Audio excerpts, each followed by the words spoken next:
बिस्मिल्लाहिर्रहमानिर्रहीम। अस्सलाम वालेकुम माय यूट्यूब फैमिली, कैसे हैं जी आप सब। आई होप सब खैरियत से होंगे और बहुत ही खुश होंगे। अल्हम्दुलिल्लाह मैं भी बिल्कुल ठीक हूँ। आज हम बहुत ही प्यारा सा दामन का डिज़ाइन बनाएंगे। तो अगर आप चैनल पर नए हैं तो चैनल को सब्सक्राइब कर लें, बेल आइकन को प्रेस करके ऑल पे क्लिक कर लीजिए।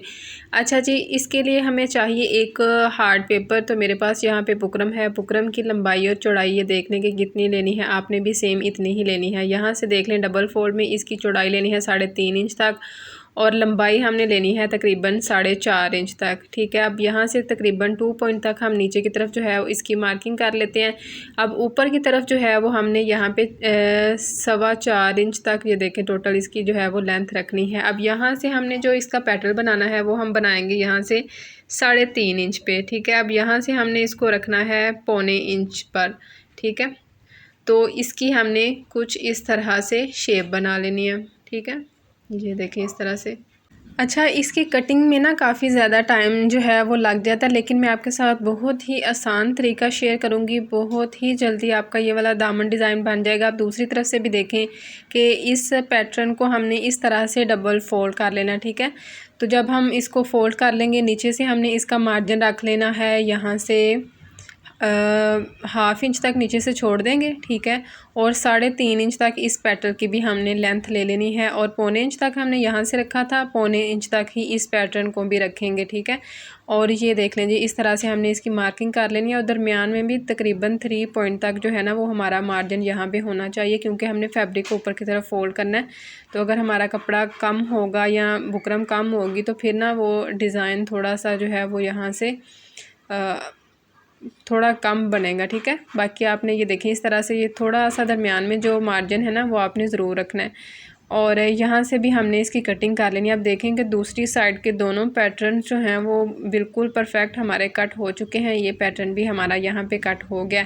अब यहाँ पे हमने बाहर की तरफ से इसको तकरीबन हाफ इंचज़ तक कट कर लेना। ना भी कट करें तो कोई मसला नहीं है। ठीक है, क्योंकि ये वाले पैटर्न जो हैं वो हमने थोड़े गैप से लगाने हैं, तो मैंने पहले इसको कट किया था। ये डिज़ाइन बिल्कुल नया है, तो मैंने इसको फ़र्स्ट टाइम ही ट्राई किया है, इसलिए मैं सारी चीज़ जो है वो क्लियर करके फिर आपके साथ इसको शेयर कर रही हूँ। अब यहाँ पे देखेंगे ये जो दूसरी बुकरम मैंने बड़े वाली ली है, इसकी जो चौड़ाई है वो ली है मैंने यहाँ पे 6 इंच, लंबाई मैंने ली है इसकी यहाँ पे 6 इंच तक, और चौड़ाई जो है ना वो 24 इंच तक ली है। जितना आपका दामन होगा उसी हिसाब से आपने बुकरम की चौड़ाई लेनी है। नीचे की तरफ से हमने इसमें 1 इंच तक इसका मार्जिन रखना है। ठीक है, ये देखिए 1 इंच पे मार्जिन रख के हमने इसकी जो है वो सीधी लाइन लगा लेनी है।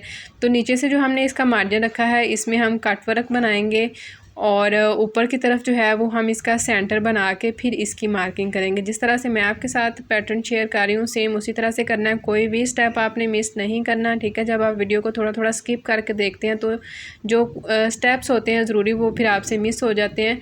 तो ये देखें जिस तरह से अब हमने इसका सेंटर बना लेना है। सेंटर बना के अब ये जो पैटर्न है इसको जी सेंटर में रखेंगे और यहाँ से हमने इसकी ट्रेसिंग कर लेनी है। ठीक है, ये देखें इस तरह से बिल्कुल नीट हमने इसकी ट्रेसिंग करनी है। ये देखें इस तरह से। तो जब हम इस तरह से एक पैटर्न बना लेंगे ना तो बहुत ही आसानी के साथ हमारा काम हो जाएगा। अब इसकी कटिंग भी आप देखिएगा कि कितनी आसानी के साथ इसकी कटिंग हो जाएगी। तो दूसरा जो पैटर्न है उसका हम यहाँ से मार्जिन रखेंगे 1.25 इंच तक। ठीक है, ये देखें एक कट से दूसरे कट तक हमने इसका 1.25 इंच का मार्जिन रखना है और इस साइड से भी सेम इसी तरह से आपने इसकी ट्रेसिंग कर लेनी है। ठीक है, तो ये जो पैटर्न है ये हमारे बड़े बड़े हैं, तो पूरे दामन पे तकरीबन ये 3 ही आए हैं। तो अगर आपने इसको ट्राउज़र पे बनाना है ट्राउज़र पे भी बना सकते हैं। अगर आपने इसको स्लीव्स पे बनाना है, शलवार पे बनाना है, कैपरी पे बनाना है तो फिर भी इसको बना सकते हैं। अगर आपको आइडिया चाहिए तो एंड में जो है वो मैं आपके साथ आइडिया शेयर करूँगी कि किस तरह से ये वाले पैटर्न जो हैं वो आप कैपरी, ट्राउज़र या शलवार पे बना सकते हैं। अब देखें कि ऊपर की तरफ जो हमने थोड़ा थोड़ा सा इसका बुकरम रखा था ना, इसको हम यहाँ से कट कर लेंगे। ठीक है, ये देखें इस तरह से। तो मार्किंग करके हमने इसको यहाँ से बिल्कुल नीट जो है वो कट कर लेना है। बुकरम जो है वो आप यहाँ पे लेडीज़ बुकरम भी यूज़ कर सकती हैं या जो बुकरम आप यूज़ करती हैं। जेंट्स बुकरम अगर आप यूज़ करती हैं तो वो भी आप यूज़ कर सकते हैं, लेकिन मैं आपसे यही कहूँगी कि आप या लेडीज़ बुकरम इस्तेमाल करें, लेकिन बेस्ट यही है कि आप यहाँ पे इस तरह की जो है ना वो ज़ीरो साइज़ की बुकरम इस्तेमाल करें। एक तो ये वाली बुकरम जो है ना ये दूसरी दोनों बुकरम से जो है वो कम प्राइस में मिलती है। ठीक है, और दूसरा ये कि इस इसकी कटिंग जो है ना वो भी बड़ी अच्छे से हो जाती है। और तीसरा ये कि ये जो बुकरम है ना ज़्यादा हैवी भी नहीं होती, ठीक है। इसमें हमने लेसेस वगैरह लगानी है और गेंजा वगैरह लगाना है, तो फिर ये एक मुनासिब सा जो है ना वो बुकरम रहता है। अब यहाँ पे देखें कि इसको हमने यहाँ पे डबल फोल्ड कर लेना है। डबल फोल्ड करने के बाद अब हमने क्या करना है कि अब हमने इसकी नीचे जो है ना कट वर्क बनाना है, इसकी मार्किंग करनी है। तो यहाँ से डबल फोल्ड में हम तकरीबन ना 4.25 इंच तक, मैंने पहले 4 इंच तक मार्जिन रखा था, लेकिन आगे से मार्जिन जो है ना वो फिर कम आ रहा था, तो मैंने इसको 4.25 इंच यहाँ पे किया और 4.25 का होगा 7.5। तो आगे की तरफ भी हम इस तरह से इसका निशान लगा लेंगे, ठीक है। अब यहाँ से हमने इसका कट वर्क बनाना है, ठीक है। ये देख लें इस तरह से कट वर्क बना के, तो इसकी हमने फिर जो है ना वो आगे की तरफ मार्किंग किस तरह से करनी है वो भी मैं आपके साथ शेयर करूँगी। तो जो कट वर्क हमने पहले ये वाला बनाया है ना, इसी कट वर्क से बाकी पैटर्न जो हैं वो हमने कट करने हैं, तो इससे हमारे सारे सर्कल्स जो हैं वो बिल्कुल नीट होंगे और एक जैसे ही होंगे, ठीक है। ये देखें इस तरह से। अब इसको हमने खोल लेना है। खोलने के बाद अब हमने ये जो इसकी एक लाइन लगाई थी ना नीचे 1 इंच तक, उन दोनों लाइंस को हमने मिला लेना, ठीक है। ये देखें इस लाइन को और इस लाइन को मिला लेना। पहले मैंने इस बुकरम पे एक और ट्रेसिंग जो है वो की हुई है, उसकी भी यहाँ पे जो है वो मार्किंग है, लेकिन जो मैंने 1 इंच की मार्किंग की थी ना उसी के ऊपर मैंने इस मार्किंग को रखा है और यहाँ पे इसकी ट्रेसिंग कर लिया। यहाँ से देखें कि इस साइड से भी हमने इसको कट कर लेना, ठीक है। ये देखें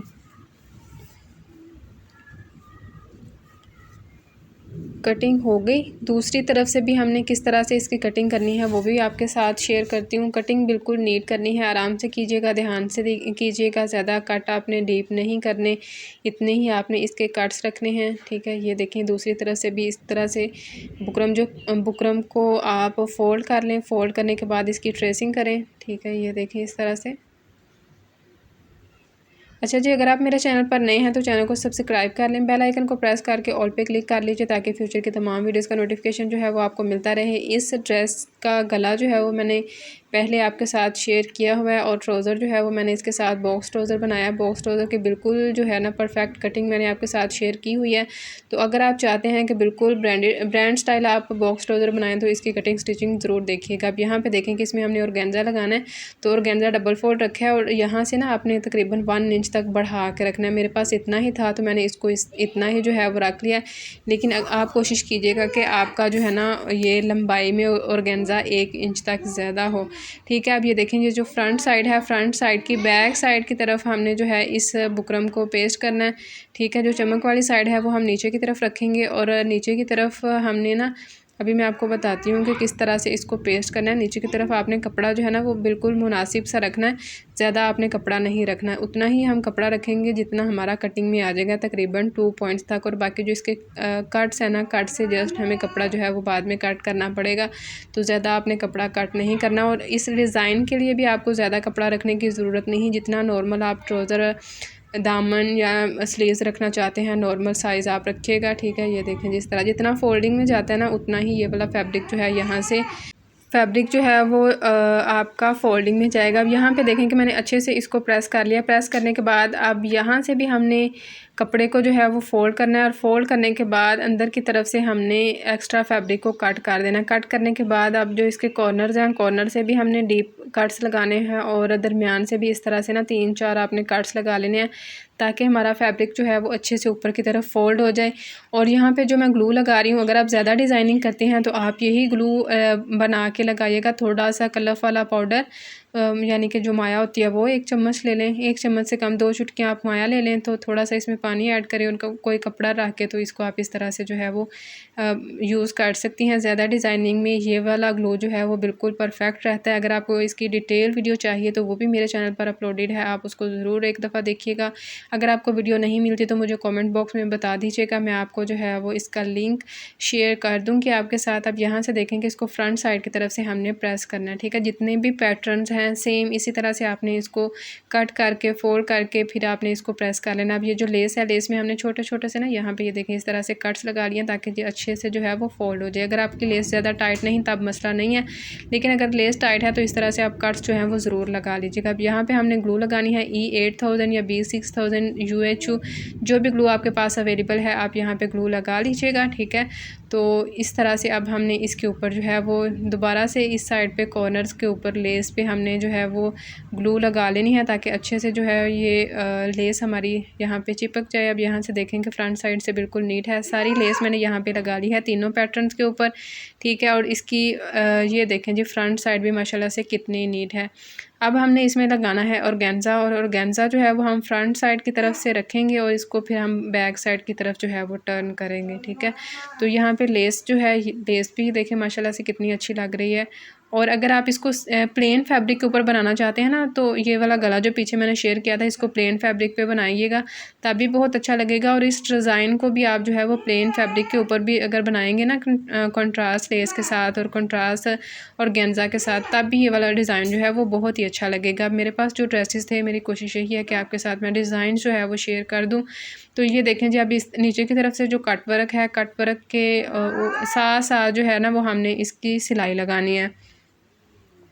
ऑर्गेन्जा का जो फैब्रिक है ना, फैब्रिक थोड़ा सा स्लिपरी होता है, तो उस फैब्रिक को आप सेट करके फिर इसके साथ साथ जो है वो सिलाई लगाइएगा, ठीक है। ये देखें इस तरह से सेट करते जाएं और इसकी सिलाई जो है वो आप लगाते जाएं।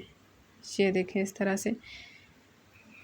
अगर आप मेरे चैनल पर नए हैं और चैनल की बाकी वीडियोस को आपने अभी तक नहीं देखा तो बाकी वीडियोस को भी ज़रूर विज़िट कीजिएगा। इसके अलावा भी मैंने काफ़ी ज़्यादा डिज़ाइन आपके साथ शेयर किए हुए हैं, तो आप बाकी डिज़ाइन को भी ज़रूर देखिएगा। मुझे उम्मीद है कि हर एक वीडियो से आपको कुछ ना कुछ जो है वो नया ही सीखने को मिलेगा।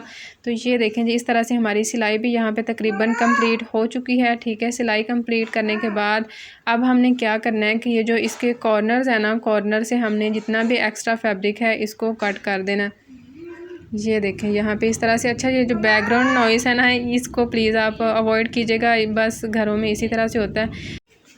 जितने भी कट्स हैं, कट्स से आपने इसी तरह से जो है वो फैब्रिक कट कर लेना है, ठीक है। कट करने के बाद ये जो कट वर्क है ना, इसमें आपने डीप कट भी ज़रूर लगाना है, ठीक है। तो डीप कट लगाने का फ़ायदा ये है कि हमारा फैब्रिक जो है ना वो बैक साइड की तरफ अच्छे से फोल्ड हो जाएगा। कट आपने डीप ही लगाना, लेकिन ख्याल रहे कि कट जो है वो सिलाई के ऊपर ना जाए। अगर हम डीप कट नहीं लगाएंगे तो हमारा फैब्रिक कॉर्नर जो है ना, कॉर्नर से फैब्रिक जो है वो बैक साइड की तरफ अच्छे से फोल्ड नहीं होगा। अब यहाँ से इसको हमने अच्छे से बैक साइड की तरफ फोल्ड करके प्रेस कर लेना है। ये देखें जी इस तरह से। अच्छा, मेरे पास यहाँ पे ऑर्गेन्जा जो है ना वो ऑरेंज कलर का ही था। अगर मेरे पास यहाँ पे ग्रीन कलर का ऑर्गेन्जा होता ना मेरे ख्याल से, या स्किन कलर का ऑर्गेन्जा होता, यानी कि जो कपड़े की बेस है उस कलर का ऑर्गेन्जा होता, तो उसमें डिज़ाइन ज़्यादा उठना था। तो आप देख लीजिएगा कि आपके फैब्रिक में कौन से कलर हैं, आप उस हिसाब से जो है वो ऑर्गेन्जा यूज़ कीजिएगा। अब यहाँ पे जितना इसका एक्स्ट्रा बुकरम है ना उसके ऊपर हम ग्लू लगा के इसको अच्छे से प्रेस कर लेंगे ताकि हमारा जो ऑर्गेन्जा है यहाँ पे सेट हो जाए और बार बार स्लिप भी ना हो। अब नीचे की तरफ मैंने यहाँ पे लेस नहीं लगाई, माजरत ग्लू लगा के लेस को नहीं लगाया, इसको मैं इसी तरह से जो है वो लगा रही हूँ क्योंकि मुझे फ़ौरन से इसके ऊपर सिलाई लगानी थी। अगर मैं ग्लू लगाती तो फिर मुझे थोड़ी देर के लिए वेट करना पड़ना था। तो ये देखें जी, इस तरह से भी बिल्कुल नीट हमारी सिलाई यहाँ पे लग सकती है। बिल्कुल आराम आराम से सिलाई लगाइएगा। ये जो B6000 ग्लू होती है ना, या E8000 ग्लू होती है, जब हम इसको लगाते हैं ना तो इसको ड्राई होने में तकरीबन 4-5 मिनट लगते हैं। अगर हम इसको आयरन भी कर लेना तो वो ना एक ये ग्लू होती है, चिपक सी होती है इसके साथ, तो ये ना निडल में अटकती है। तो इस बात का आप ख्याल रखिएगा। अगर हम सिलाई लगाने में लग भी जाए ना तो मशीन जो है वो टाप करती है और सिलाई अच्छे से लगती भी नहीं, तो इस बात का भी आप ख्याल रखें। बाकी पैटर्न्स में जो है वो मैंने जब लगाई थी ग्लू तो उसमें टाइम था, तो ये देखें कि उसमें मुझे बिल्कुल भी मसला नहीं हुआ। अब यहाँ से एक्स्ट्रा लेस जो है वो हम कट कर लेते हैं। कट करने के बाद अब बैक साइड की तरफ जो ऑर्गेन्जा है इसके ऊपर हमने सिलाई लगा लेनी है। अच्छा, ये जो मैंने आपसे कहा था ना कि 1 इंच तक ऑर्गेन्जा आपने इस पैटर्न से ज़्यादा रखना है, तो वो मैं इसलिए कह रही थी कि अब यहाँ पे ये देखें, जो मैं सिलाई लगा रही हूँ ना, सिलाई लेस के ऊपर आ रही है, तो इसको मुझे थोड़ा सा खींचना पड़ रहा है। तो अगर आप 1 इंच तक ऑर्गेन्जा ज़्यादा रखेंगे तो आप तकरीबन ½ इंच तक या इस पैटर्न से थोड़ा सा आगे बढ़ा के सिलाई लगा लीजिएगा, ठीक है। ये देखें जी, सिलाई लग चुकी है। अब ये जो पैटर्न है ना इनके ऊपर भी हमने सिलाई लगानी है। ये देखें इस तरह से एक पैटर्न के ऊपर सिलाई लगा के मैं आपको दिखाती हूँ। बाकी सारे पैटर्न्स के ऊपर सेम इसी तरह से आपने सिलाई लगानी है, ठीक है। ये देखें जी इस तरह से बिल्कुल आराम आराम से सिलाई लगाइएगा ताकि सिलाई जो है वो हमारी बिल्कुल नीट लगे। ये देखें जी इस तरह से सिलाई हमारी यहाँ पे तकरीबन कंप्लीट हो चुकी है। अब बाकी सिलाइयाँ भी आपने इसी तरह से लगानी है। इसकी फ़ाइनल लुक भी आप देख लें कि माशाल्लाह से बहुत ही प्यारा सा हमारा ये वाला दामन जो है वो बन के तैयार हुआ है। और ये देखिए अगर लेस भी इसमें ग्रीन कलर की होती ना तब भी मेरे ख्याल से इसने ज़्यादा उठना था। अब आप मुझे कमेंट बॉक्स में बताइएगा कि ये वाला डिज़ाइन आपको किस तरह का लगा। साइडों पे मैंने इस तरह से जो है वो पलटा पट्टी के साथ जो है वो लेस लगा ली है। और अब देखिए कि ये जो दामन है ना ये तकरीबन 24 इंच तक खुला है। तो डबल फोल्ड अगर हम इस तरह से रखेंगे तो बॉक्स ट्राउज़र पे ये पैटर्न जो है 3 पैटर्न इजीली जो है वो आ जाएंगे। अगर 3 नहीं बनाने तो आमने सामने आप इस तरह से 2 पैटर्न बना लें, इसको स्किप कर दें। अगर आपने शलवार में एक पैटर्न बनाना है तो ये जो दरमियान में पैटर्न है ये आप एक पैटर्न भी बना सकते हैं। अगर कैपरी में बनाना है तो एक इस तरह से कैपरी में फ्रंट साइड की तरफ आ जाएगा और एक बैक साइड की तरफ आ जाएगा। अगर वैसे आपने ट्राउज़र नॉर्मल का बनाना है, नॉर्मल ट्राउज़र में बनाना है जिसकी चौड़ाई जो है वो 8 इंच तक होती है तो उसमें भी बहुत ही प्यारा लगेगा। अगर आपने स्लीव्स में बनाना है तब भी ये वाला डिज़ाइन जो है वो बहुत ही अच्छा लगेगा। उम्मीद करती हूँ कि आज की वीडियो आपके लिए यूज़फुल होगी। मिलते हैं आपसे इंशाल्लाह नेक्स्ट वीडियो में। फ़ी अमान अल्लाह।